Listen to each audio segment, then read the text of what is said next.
Parfait, merci beaucoup. Ben, comme disaient les orateurs précédents, une voix douce et toujours parler calmement aux patients, c'est important, quelle que soit la chirurgie, donc je peux que être d'accord. C'est pas celle-là. Non, chance sur deux.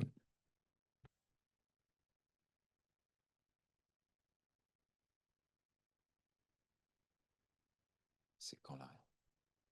C'est celle-là, voilà.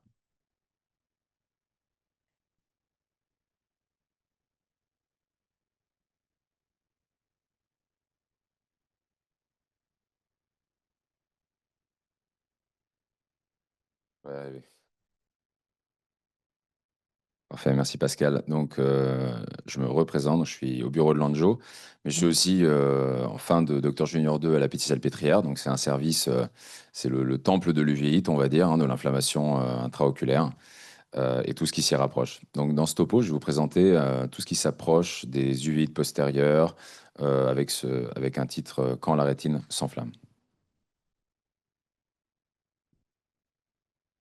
Quelques rappels sur les uvéites d'abord. Donc, l'uvite, inflammation intraoculaire. C'est pas juste une conjonctivite en surface, hein, c'est vraiment une inflammation qui touche toutes les tuniques de l'œil. Il y a plusieurs manières de classifier les uvéites. D'abord, selon la teinte, la zone de l'œil qui est atteinte. Donc, on a l'uvite antérieure au niveau donc, de l'avant de l'œil, l'intermédiaire au niveau du vitré et de la pars plana, et postérieure au niveau des structures donc assez nobles, hein, avec la macula, nerf optique, etc. Au niveau des étiologies, la démarche qu'on fait à la Pitié systématiquement et dans tous les centres du vide, c'est d'abord éliminer une infection. Donc, éliminer une infection, qu'elle soit bactérienne, mycobactérienne, parasitaire, fongique, virale. C'est la première étape. Surtout quand vous avez une atteinte typiquement unilatérale, un seul œil qui est touché, ça fait très infection. Il faut toujours l'éliminer avec les tests nécessaires, notamment, on va le voir juste après, avec des ponctions de chambre antérieure pour rechercher, voir s'il n'y a pas un germe qui y est, notamment. Et en deuxième, on a donc les causes inflammatoires, maladie de B7, maladie de Birdshot, sarcoïdose, Vogt-Koyanagi-Arada. On va avoir quelques exemples juste après. Il faut bien sûr recueillir le statut du patient immunitaire. Donc immunocompétent ou immunodéprimé, on va voir qu'on a des causes un peu différentes selon le statut, l'un ou l'autre statut. Voilà, et identifier les formes les plus graves, hein, donc la panuvéite et les atteintes postérieures. Donc là, urgence, il faut l'envoyer à la Pitié ou dans un bon centre du vide. On va commencer avec les rétinites virales. Donc on a d'abord une patiente jeune de 38 ans, donc qui était greffée rénale et qui est sous Celcept, donc le mycophénolate mofétile, qui est un immunosuppresseur conventionnel, hein. Donc là, voilà, tout de suite, la case immunodéprimée. Donc déjà, ça nous oriente un peu vers des causes spécifiques. Il se trouve qu'elle a fait un zona facial du 5-1 il y a quelques semaines, côté gauche. Donc là, elle se plaint d'une baisse de vision brutale, profonde. Elle était à voir la main bouger. Donc on la voit et on fait ce fond d'œil. Et là, qu'est-ce qu'on voit? C'est la cata. Donc on voit des zones de nécrose rétinienne confluentes, extensives, qui ont tendance à progresser rapidement. Normalement, elles progressent du centre dans cette cause-là, du centre vers la périphérie. Ça touche plutôt la rétine externe. Et donc, il s'agit d'une PORN, une progressive outer retinal necrosis. Donc, c'est des formes de nécrose rétinienne qui sont parmi les plus sévères. Elles touchent en général des patients immunodéprimés. Et elles sont dans 71% des cas bilatérales. Ici, il se trouve qu'elle était unilatérale, mais ce n'est pas forcément la règle. On voit ici, par exemple, les vaisseaux qui sont carrément déshabités. Le sang ne circule plus avec l'inflammation des hémorragies qui dénotent le caractère nécrotique. Et donc, qu'est-ce qu'on a fait? Dans ces cas-là, on fait un traitement antiviral intensif. C'est la première étape de traitement, avec un traitement qui est à la fois intravitréen, avec du ganciclovir intravitréen, et systémique, donc initialement intraveineux, typiquement la cyclovir, toutes les 8 heures, et après un relais Péros. Il se trouve que c'est souvent les nécroses rétiniennes, que ce soit les pornes ou les arnes. Arnes, on va en voir un exemple juste après, c'est les nécroses rétiniennes aiguës, qui sont très souvent virales, hein.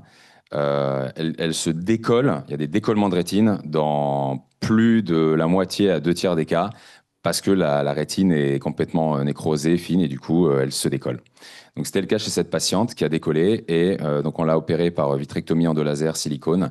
Elle a toujours le silicone qu'elle tolère bien. Elle a pas... Le silicone, ça fait beaucoup des hypertonies, hein, par exemple. Hypertonie, ça peut passer en chambre antérieure. Chez elle, c'était assez bien toléré, donc on l'a gardé. Et là, elle garde une vision à perception lumineuse, hein. Il n'y a pas de miracle, mais au moins l'œil, elle garde son œil et la rétine est recollée. Alors, je parlais de Arne, donc en voilà une, un patient de 47 ans qui lui est immunocompétent. Voilà. Les Arnes, c'est surtout à VZV, c'est la première cause, le virus du zona et de la varicelle. Donc ici, même chose hein, qu'avant, on retrouve les vaisseaux complètement déshabités, l'inflammation est telle que le sang ne passe plus, on a des zones ischémiques massive. Vous voyez toutes ces taches noires là, je ne sais pas si on voit bien, ouais. Toutes les taches noires là, c'est de la hyalite dans le vitré, donc ça dénote l'inflammation du vitré. Vous noterez que par rapport à la patiente d'avant, ici, on voit extrêmement bien le pôle postérieur. En fait, vu qu'elle est immunodéprimée, le corps ne peut pas faire de cellules inflammatoires dans le vitré, donc il n'y a pas d'hyalite. Voilà. Même avec le fond d'œil, vous pouvez savoir presque si le patient est immunocompétent ou déprimé. Et donc, même principe, IVT, traitement systémique, traitement antiviral IV, puis relais Péros. Comment on diagnostique, vous me direz, le virus? Bah, c'est très simple, on fait un prélèvement de chambre antérieure avec une aiguille et on identifie le virus causal. Ici, c'était VZV. Et après, on va répéter les ponctions de chambre antérieure jusqu'à ce que la charge virale soit négativée et qu'il n'y ait plus de virus dans l'œil. Donc ici, c'était le cas à 3 ans plus tard. On peut voir les impacts de laser, là. Donc on a fait une PPR au laser argon pour éliminer les zones ischémiques. On a une petite cataracte sous-capsulaire postérieure. Bon, ça se réglera avec une bonne chirurgie. Et voilà. Ensuite, un papier de chez nous qu'on a publié en début d'année, enfin un papier, une image qui était assez spectaculaire et c'est une jolie histoire aussi. C'est une patiente atteinte de sida qui vient aux urgences de la Pitié entre 18h et 19h un vendredi soir. Donc les urgences de la Pitié, le vendredi, ça ferme à 15-16h, hein. Et j'ai accepté de l'avoir en DJ1. Et donc je la reçois et se plaint en fait à l'œil droit d'une hémianopsie nasale monoculaire, donc un truc qui ressemble à rien. Donc on lui fait le fond d'œil, l'optos, et là, waouh, on a ces lésions nécrotico-hémorragiques avec un aspect qu'on dit ketchup mayo ou pizza pie en anglais, qui est typique d'une rétinite à CMV. Voilà. Et là, ça contourne la macula, vous voyez. On avait appelé cette image In the Eye of the Storm parce que ça contourne comme une tempête autour de la macula. Et ici, il se trouve qu'elle avait 4 dixièmes à droite et 10 dixièmes à gauche, donc une acuité qui n'était pas si mauvaise. Comme je disais pour la patiente, la première patiente, on a une très très bonne visualisation du fond d'œil. Encore une fois, parce que la patiente est immunodéprimée. Du coup, pas de hyalite. On a une superbe visualisation du fond d'œil. Cette patiente, elle a décollé des deux yeux, donc elle avait le silicone bilatéral, des zones de nécrose très extensives. On a fait aussi un laser en conséquence extensif. Et je lui ai enlevé le silicone il n'y a pas très longtemps. Elle est à plat, elle garde quoi?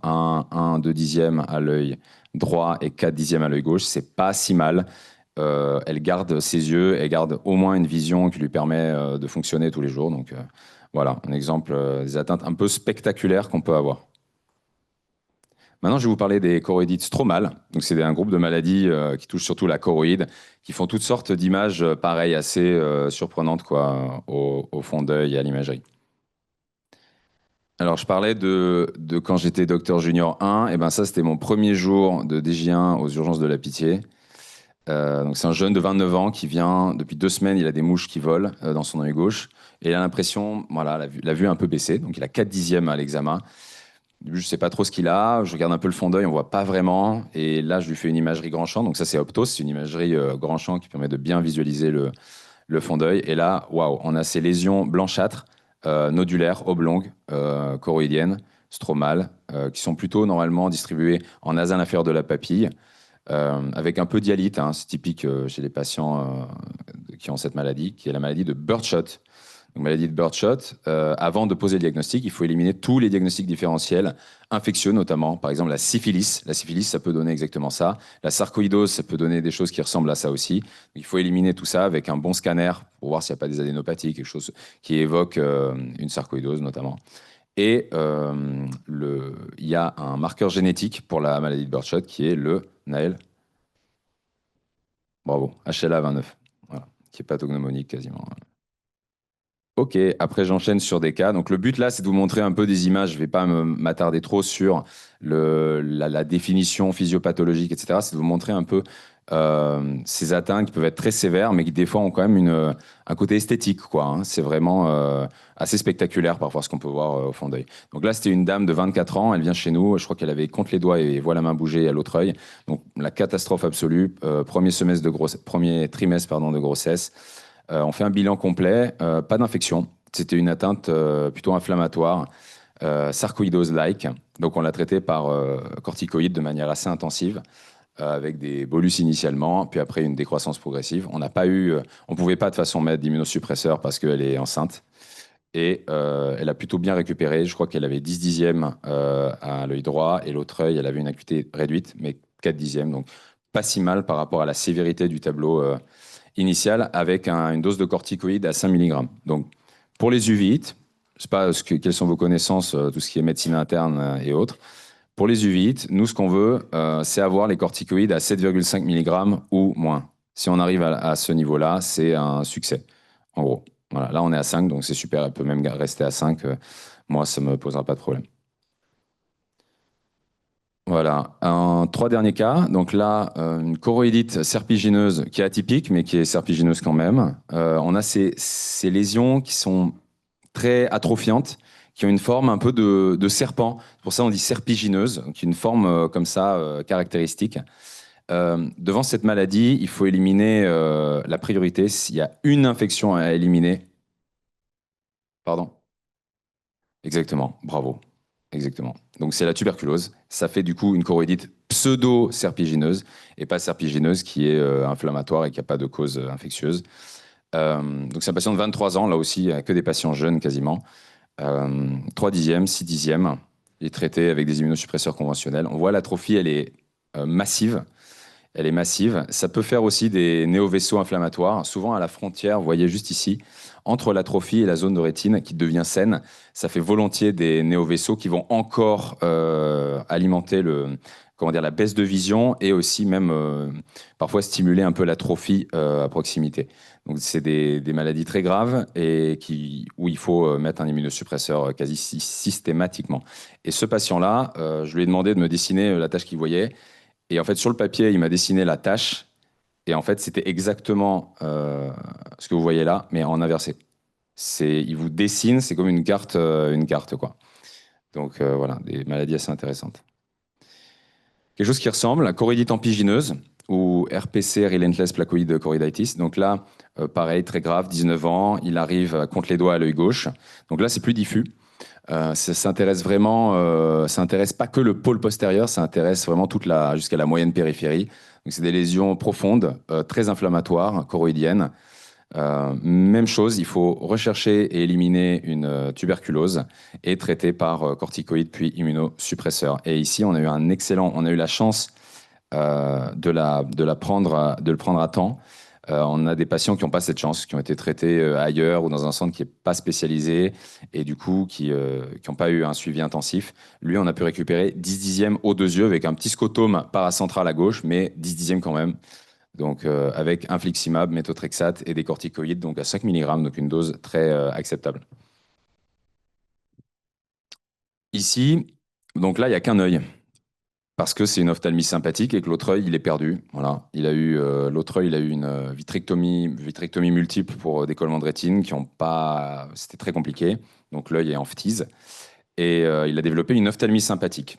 Donc on dit que c'est les antigènes de l'intérieur de l'œil, quand ils sont exposés à un traumatisme pénétrant ou une chirurgie intraoculaire, on dit que ça provoque une réaction immunitaire de l'autre œil. Et ici, on a ce qu'on appelle les nodules de Dallen-Fuchs, qui sont typiques de l'ophtalmie sympathique et qui sont ici tout à fait cicatriciels. C'est-à-dire, vous voyez, ils vont faire des patchs d'atrophie sur la périphérie. Donc, quand ils sont à la phase active aiguë, ça donne plutôt des nodules dans la choroïde et en se chronicisant, ils vont atrophier la rétine en regard.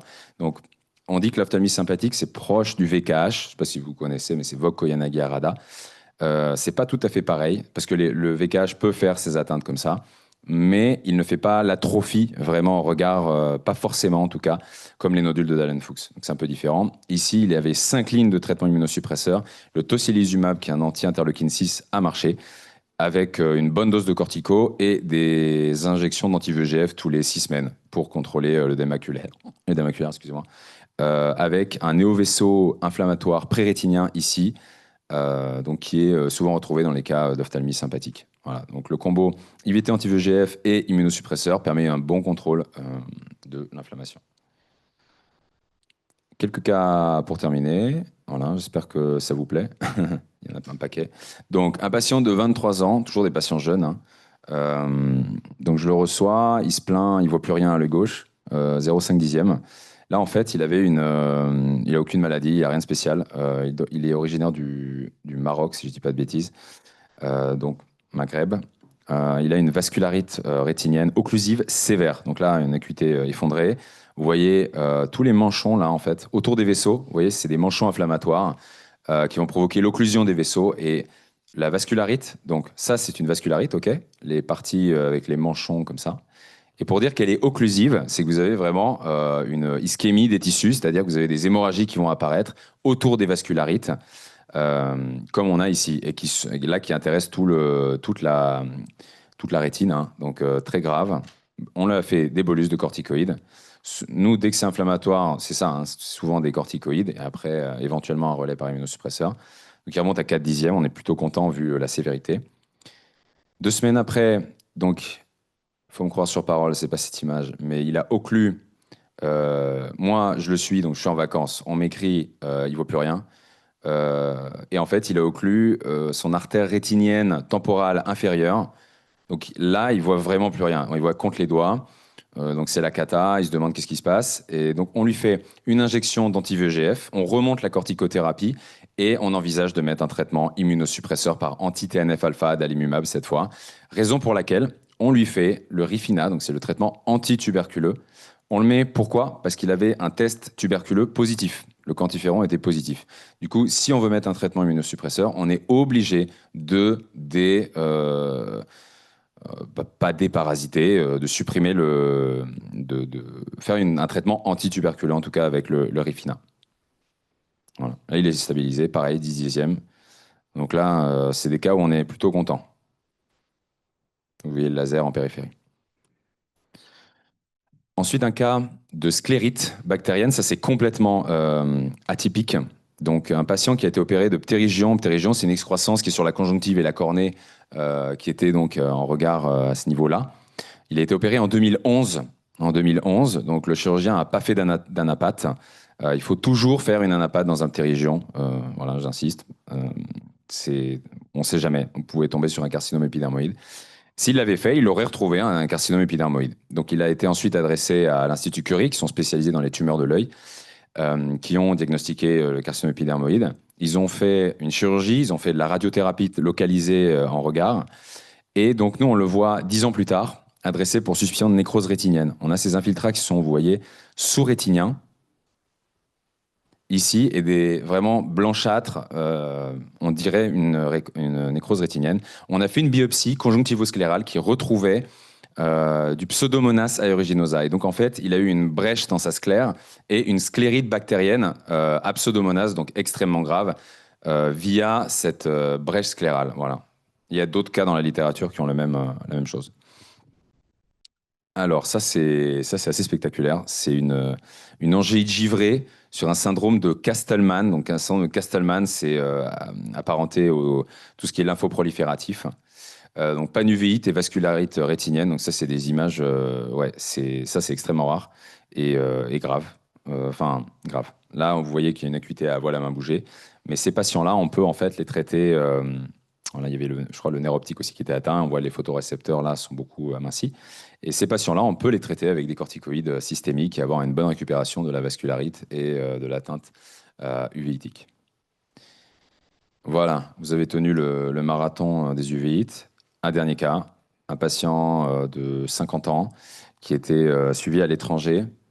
Il a été traité à l'étranger par corticoïdes Peros. Ils ont vu une uvite, ils se sont dit, bon, On va traiter l'inflammation. Donc, comme je vous disais au début, toujours éliminer l'infection en premier. Donc ça, c'est quelque chose qu'ils n'ont pas fait, visiblement, ou pas entièrement.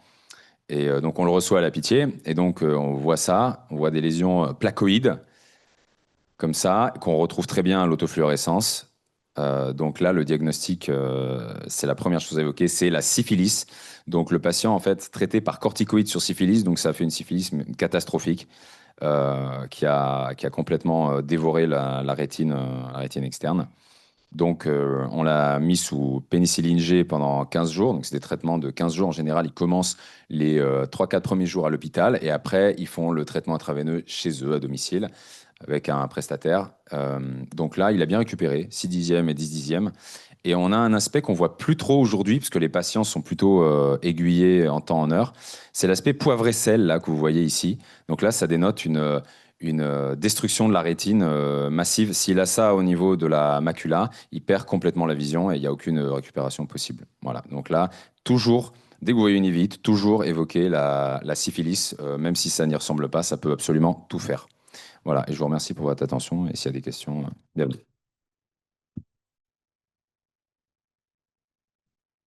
Est-ce que quelqu'un a une question? Oui.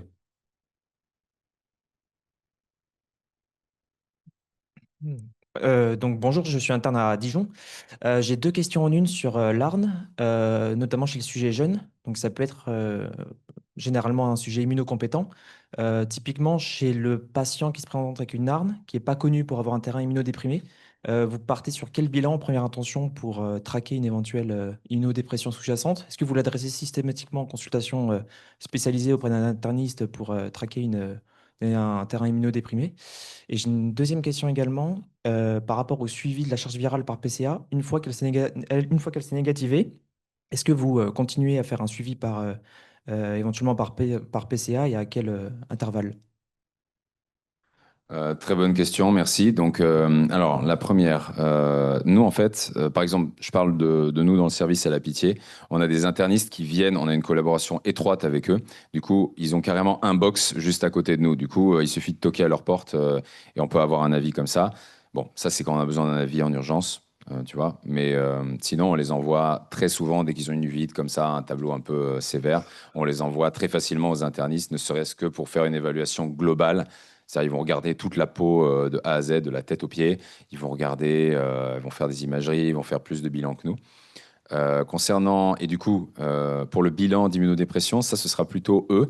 Après, finalement, des patients qu'on voit comme ça, que tu vois en consultation, c'est plutôt, tu le sais directement. C'est-à-dire, on te dit, elle est greffée rénale.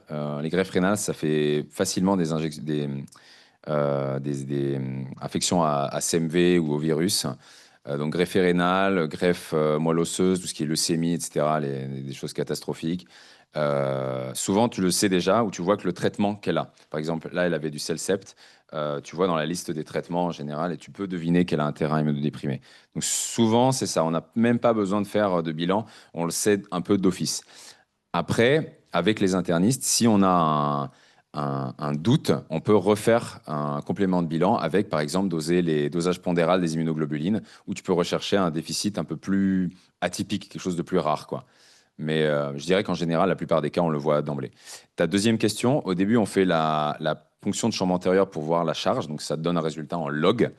Par exemple 6, 7 logs. Et après, on va refaire, typiquement, pour les nécroses rétiniennes, on fait 2 IVT de gants cyclovirs par semaine. On fait ça pendant 5 semaines à peu près, jusqu'à ce que la charge virale diminue et qu'on soit satisfait en termes des foyers. C'est-à-dire que les foyers de nécrose et les foyers d'infection, ils soient stabilisés, qu'il n'y ait pas d'augmentation, que ce soit stable et que c'est tendance à régresser.